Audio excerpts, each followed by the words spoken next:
तो last lecture में हम लोग ने ग्रेविटेशन में ये 3 टॉपिक्स पढ़े थे, gravitation, centripetal and centrifugal force and Kepler's law.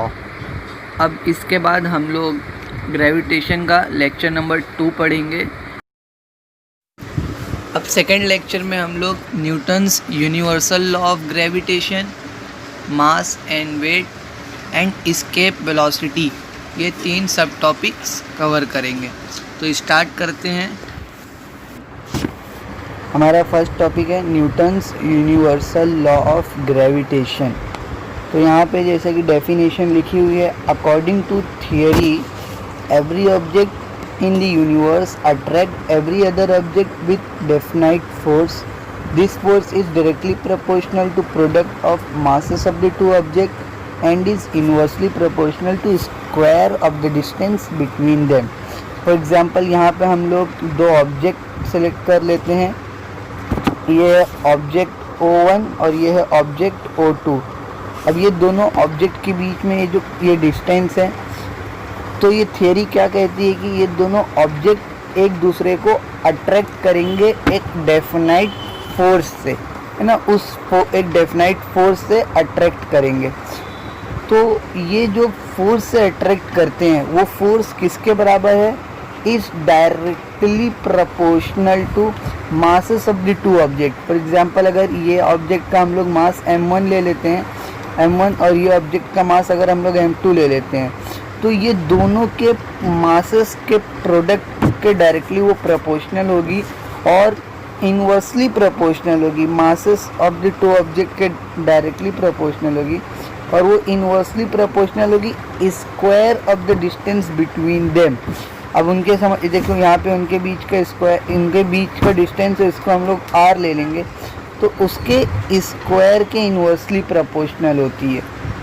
तो समझ में है कि Newton's universal law of gravitation क्या कहता है कि according to the theory every object in the universe, जैसा कि जितने भी ऑब्जेक्ट है यूनिवर्स में एक दूसरे को अट्रैक्ट करते हैं एक डेफिनाइट फोर्स की वजह से, और ये फोर्स डायरेक्टली प्रोपोर्शनल होती है मासेस ऑफ द 2 ऑब्जेक्ट। जैसे कि हमने देखा कि F is directly proportional to masses of the 2 object, F is directly proportional to masses of the 2 objects and inversely proportional to square of the distance between them.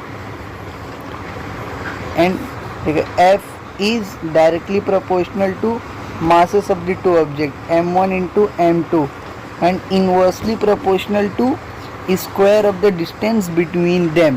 अब यहाँ पे अगर हम लोग प्रोपोर्शनैलिटी की साइन हटाते हैं तो एक कांस्टेंट लगाते हैं, प्रोपोर्शनैलिटी की साइन हटाते हैं तो एक कांस्टेंट, तो यहाँ पे हम लोग g को एज अ कांस्टेंट यूज़ करते हैं and g is a universal gravitational constant.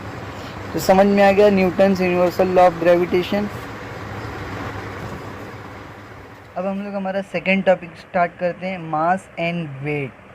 तो मास और वेट में फ़र्क क्या होता है? सबसे पहले तो हम लोग ये समझते हैं मास क्या होता है। देखो, mass is the amount of matter present in the object. For example हम लोग यहाँ पे देखो एक बॉक्स लिए हैं और हम लोग ने क्या एग्जांपल किया कि ये बॉक्स 10 kg का है, तो उसका मास हर जगह 10 kg होएगा। चाहे वो हम लोग स्पेस की बात करें या फिर हम लोग मून की बात करें, उसका मास 10 kg होएगा। और मास क्या होता है? Amount of matter present in the body, है ना, प्रेजेंट इन द ऑब्जेक्ट। जितना मैटर ऑब्जेक्ट में प्रेजेंट होता है उसे मास कहते हैं। इसमें फॉर एग्जांपल ये एक बॉडी है, इसका मास हमारे पास कितना है? 5 kg। इसका मास हमारे पास कितना है? 5 kg। तो ये इसका मास 5 kg हर जगह रहेगा, बिकॉज ये अमाउंट ऑफ मैटर है जो उसके अंदर प्रेजेंट है। बट अगर हम लोग वेट की बात करेंगे तो वेट डिफ़र करता है। वेट क्या होता है? यहाँ पर लिखा, weight of an object is defined as a force with which the earth attract the object. मतलब वेट क्या है? वेट एक काइंड ऑफ फोर्स है जो हमारे मास पर एक्ट होती है।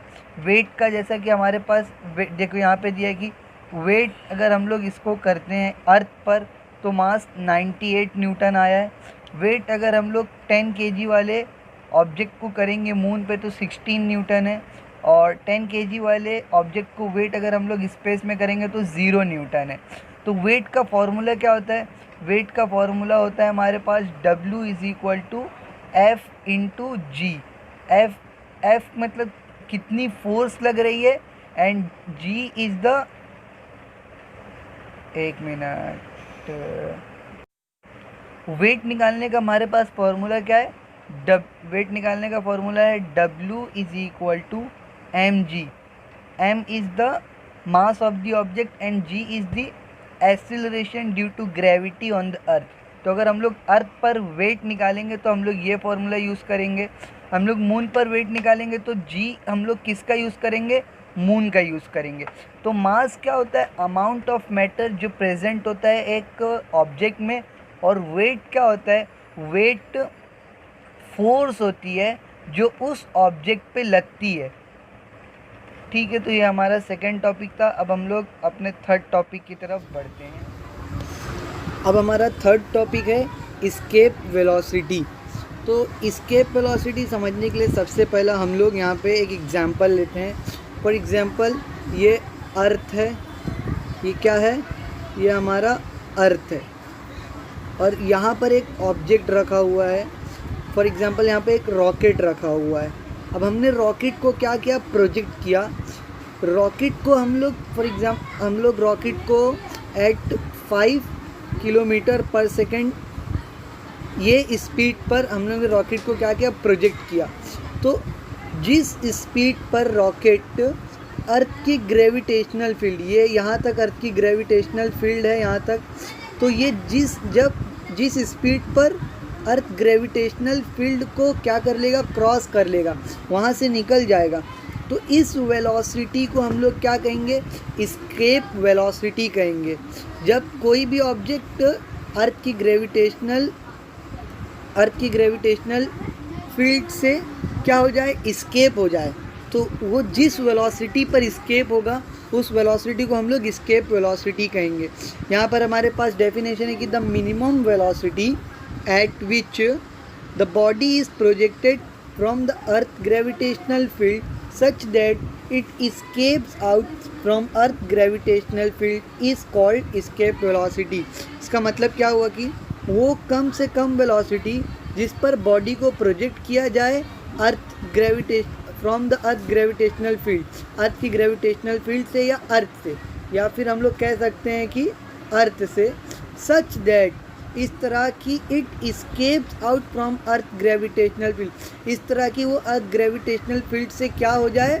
इस्केप्स हो जाए, अर्थ ग्रेविटेशनल फील्ड से इस्केप हो जाए। तो उस वेलोसिटी को हम लोग क्या कहेंगे? इस वेलोसिटी को हम लोग एस्केप वेलोसिटी कहेंगे।